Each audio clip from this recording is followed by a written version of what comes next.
तो नहीं गए कि राहुल गांधी ने पीएम मोदी के लिए क्या कहा था। नरेंद्र सरेंडर। उधर से ट्रंप ने एक इशारा किया, फोन उठाया, कहा मोदी जी क्या कर रहे हो, नरेंद्र सरेंडर, और जी हजूर करके नरेंद्र मोदी जी ने ट्रंप के इशारे का पालन किया। अब जरा इसकी असली पिक्चर देखिए। गृह मंत्री अमित शाह करने वाले हैं बड़ा धमाका। लोकसभा में FCRA बिल पेश किया जाएगा। बड़ी बात यह कि गृह मंत्री अमित शाह FCRA बिल को पेश करेंगे। इस बिल के पास हो जाने के बाद विदेशी फंड लेने वाले NGO पर अब सरकार की सीधी नजर होगी। विदेशी फंडिंग पर सख्त निगरानी, अवैध धर्मांतरण पर रोक और विदेश से मिलने वाले धन के जरिए राष्ट्र विरोधी गतिविधियों पर लगाम लगाने के मकसद से कानून में संशोधन की तैयारी हो रही है। मगर डोनाल्ड ट्रंप के एक सांसद ने कर दिया है खुल्लम खुल्ला भारत के कानून का विरोध। अमेरिकी सांसद ने सवाल उठाए हैं। रिपब्लिकन सांसद राइली मूर ने बिल पर सवाल उठाए। ये चर्च और ईसाइयों पर सीधा हमला है। और ये देखिए, कांग्रेस समेत विपक्षी पार्टियां भी कर रही हैं भारत के इस कानून का विरोध।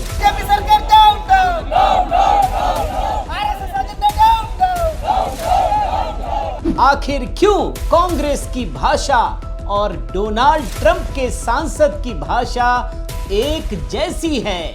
खुद सोनिया गांधी की संस्था राजीव गांधी फाउंडेशन का FCRA लाइसेंस चीन से चंदा लेने के मामले में रद्द हो चुका है। देखिए, शाह के खिलाफ अंतरराष्ट्रीय साजिश का खुलासा। डोनाल्ड ट्रंप के सांसद ने किया पर्चा लीक।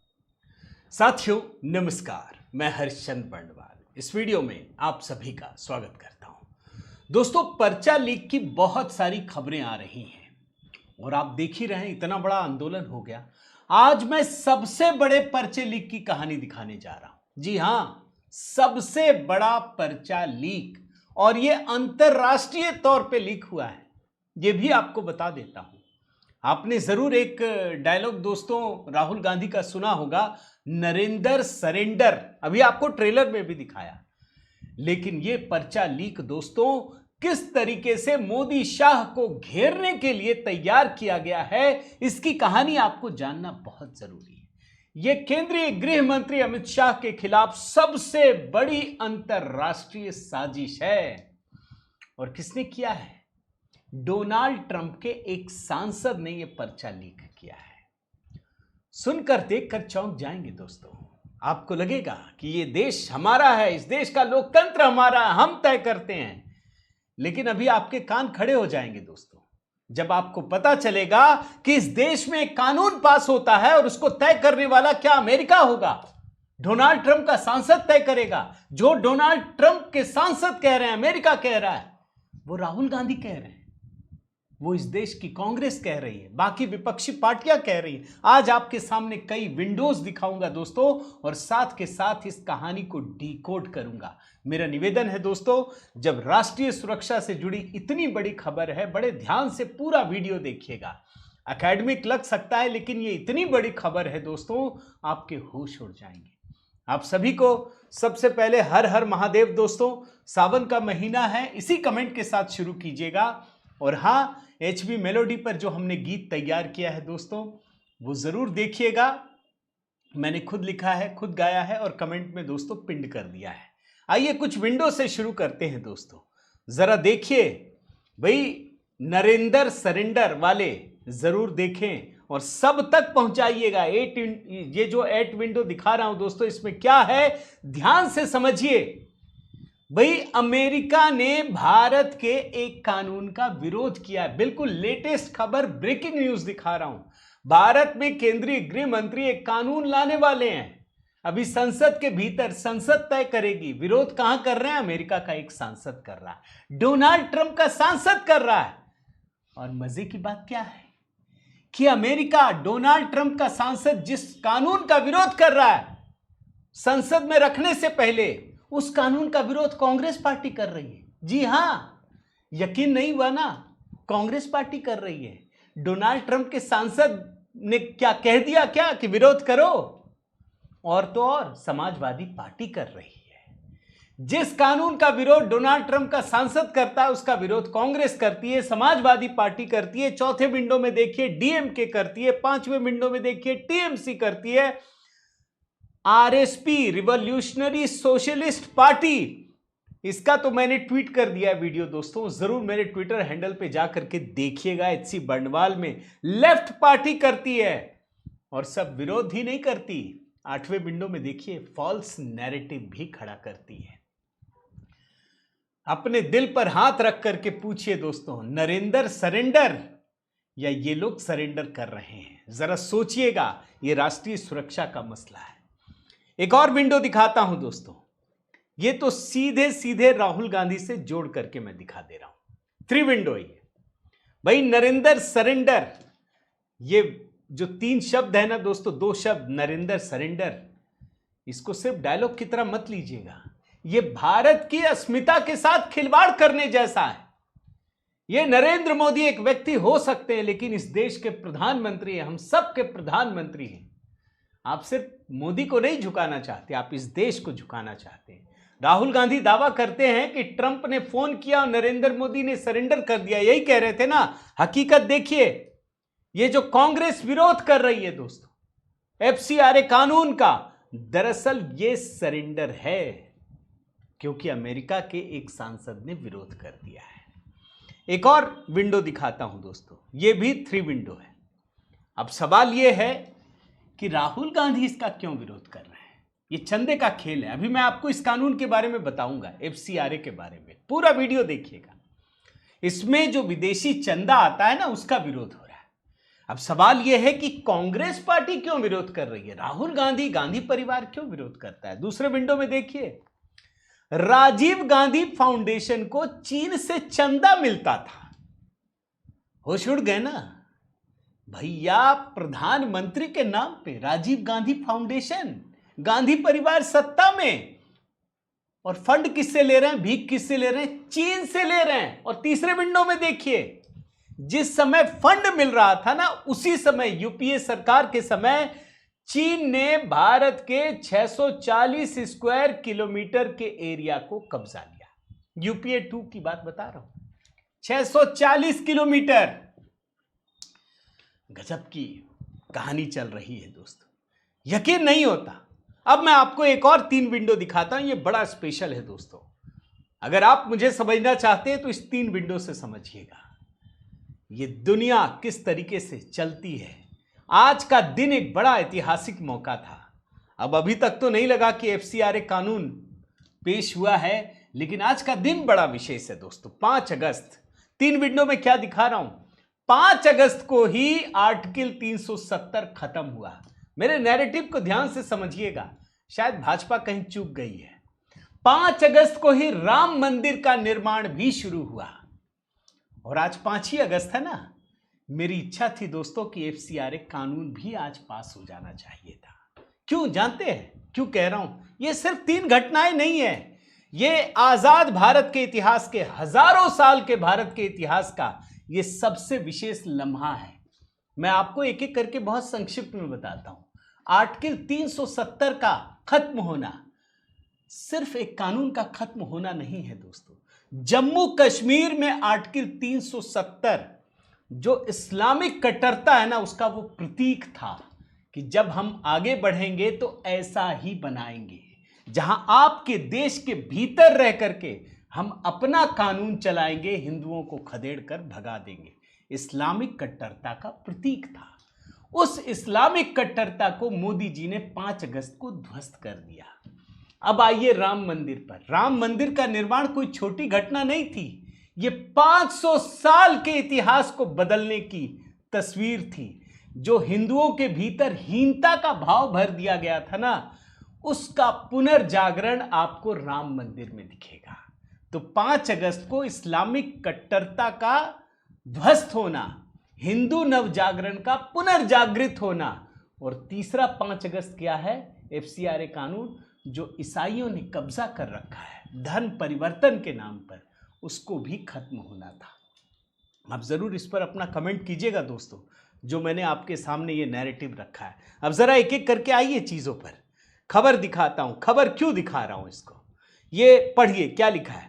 भारत ने टाइट किया एफसीआरए का नट बोल्ट तो अमेरिका को लगी मिर्ची, ट्रंप का सांसद तो जहर उगलने लगा। सोचिए, दुनिया के किसी देश में ऐसा नहीं होता दोस्तों। देश हमारा, संसद हमारी, सांसद हमारे, प्रतिनिधि भी भारत के लोगों के हैं।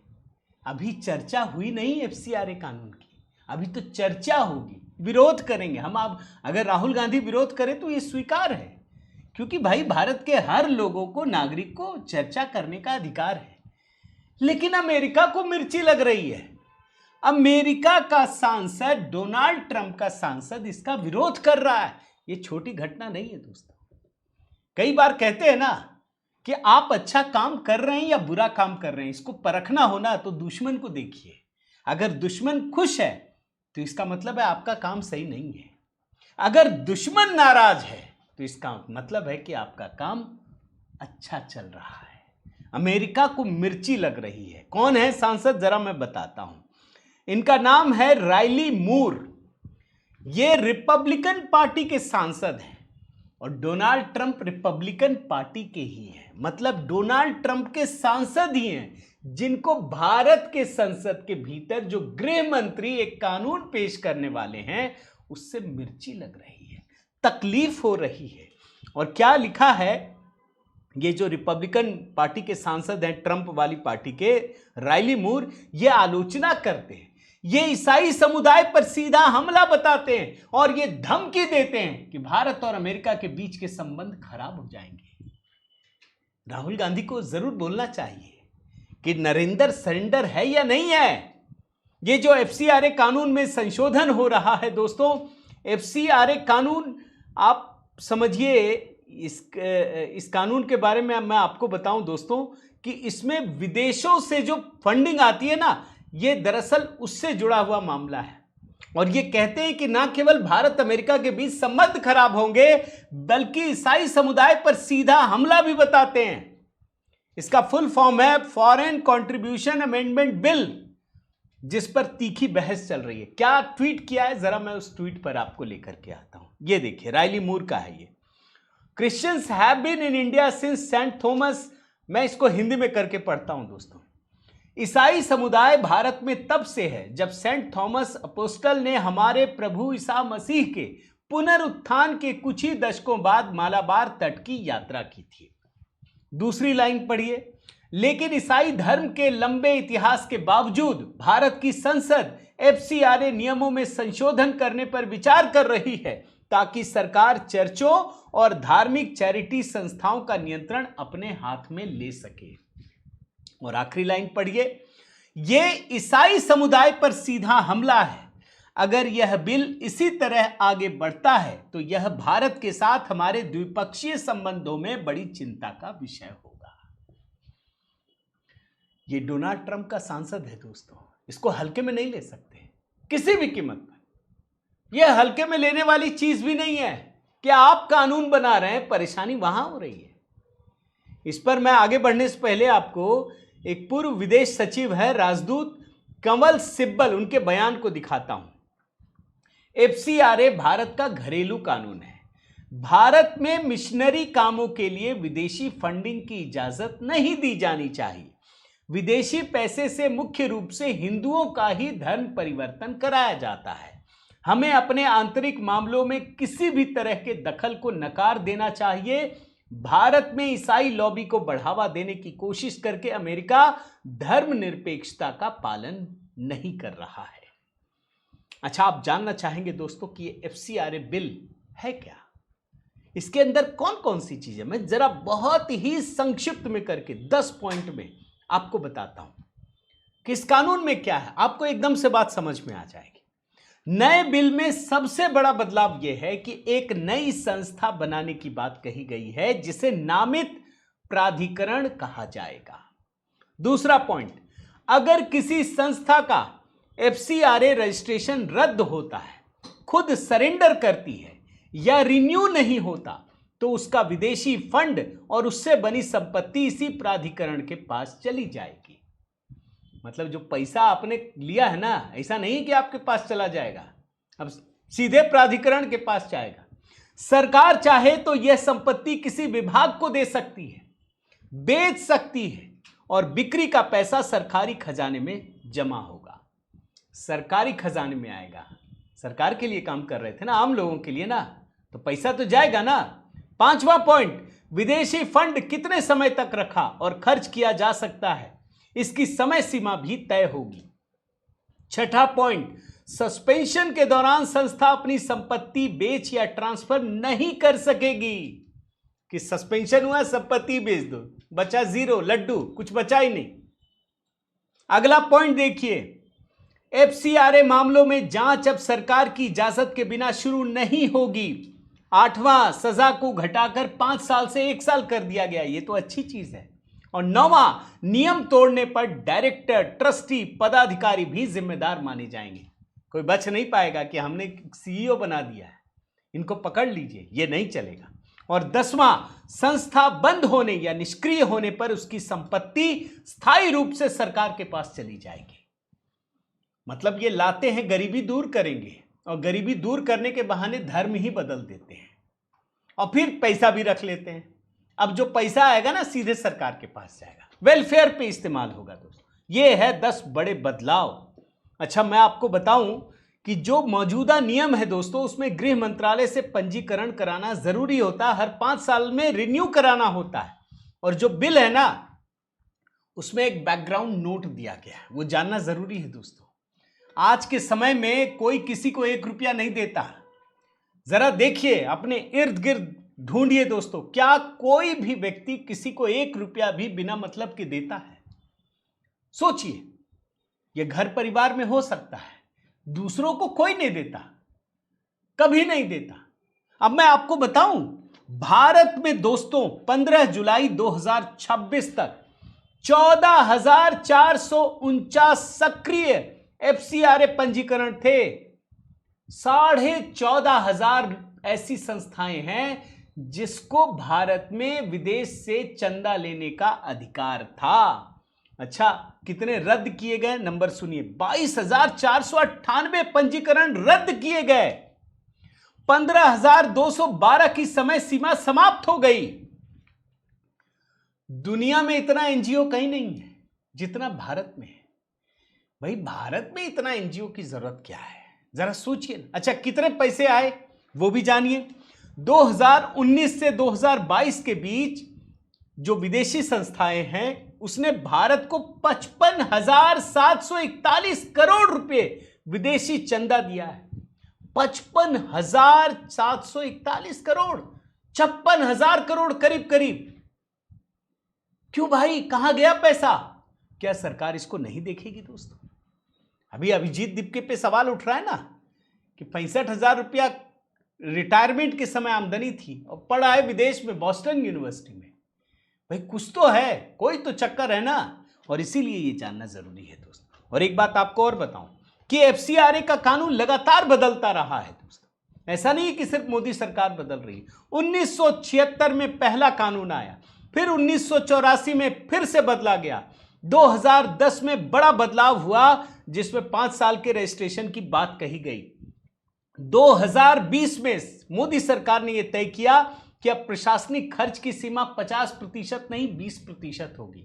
आता है शिक्षा के लिए 50% उड़ा देते हैं, बोले ना 80 रुपया, अगर 100 रुपया है तो 80 रुपया काम में खर्च होना चाहिए। उसके बाद 2024-25 में, फिर 2026 में अब सरकार ने तय किया है कि नहीं, अब इसमें व्यापक बदलाव करने की जरूरत है। मतलब सरकार के कंट्रोल में रहेगा। अच्छा, क्या होता है दोस्तों, ये जो धर्म परिवर्तन होता है ना, उसको धार्मिक गतिविधि में जोड़ दिया गया है। ऐसा अब नहीं चलेगा कि आप लाएंगे धार्मिक गतिविधि के लिए पैसे और धर्म परिवर्तन कराने लग जाएंगे।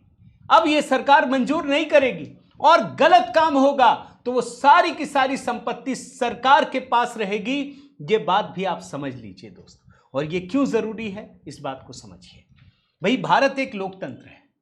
यहां जो विदेशी पैसे आते हैं दोस्तों, उसका कहां इस्तेमाल हो रहा है, क्या हो रहा है, कैसे नैरेटिव बदला जा रहा है, कहीं इसके पीछे ये जो अभी आंदोलन चला, बच्चों का आंदोलन जंतर मंतर पर, ये तो हम सब ने देखा ना कि एक बड़ी शक्तियों ने हाईजैक कर लिया। लग रहा है बच्चों का आंदोलन है, नारे लग रहे हैं भारत के खिलाफ, हिंदू धर्म के खिलाफ, यानी इस राष्ट्रीय संप्रभुता के लिहाज से भी ये बहुत ही महत्वपूर्ण बिल है दोस्तों। अच्छा, मैं आपको एक कुछ कंफ्यूजन भी दूर करना चाहता हूं। क्या FCRA कानून विदेशी सहायता पर पूरी तरह से रोक लगाता है? ध्यान से सुनिएगा, ये क्यों बता रहा हूं। अगर राहुल गांधी या विपक्षी नेता इसका विरोध कर रहे हैं तो ये जानना जरूरी है, क्या FCRA कानून विदेशी सहायता पर पूरी तरह से रोक लगाता है? पहली बात, ये प्रतिबंध लगाने वाला कानून नहीं है और गृह मंत्री अमित शाह के अनुसार हजारों पंजीकृत संस्थाएं जो स्वास्थ्य, शिक्षा, अनुसंधान, आपदा राहत और मानवीय सेवाओं के लिए वैध रूप से विदेशी सहायता प्राप्त करती है, उस पर निगरानी रखी जाती है, रोक नहीं लगाई जाती, क्योंकि भारत एक संप्रभु देश है। कानून केवल यह सुनिश्चित करता है कि विदेशी धन घोषित उद्देश्य के अनुरूप उपयोग हो। मतलब आ तो रहा है शिक्षा के लिए और लगा रहे हैं सरकार हटाने के लिए, वो नहीं चलेगा।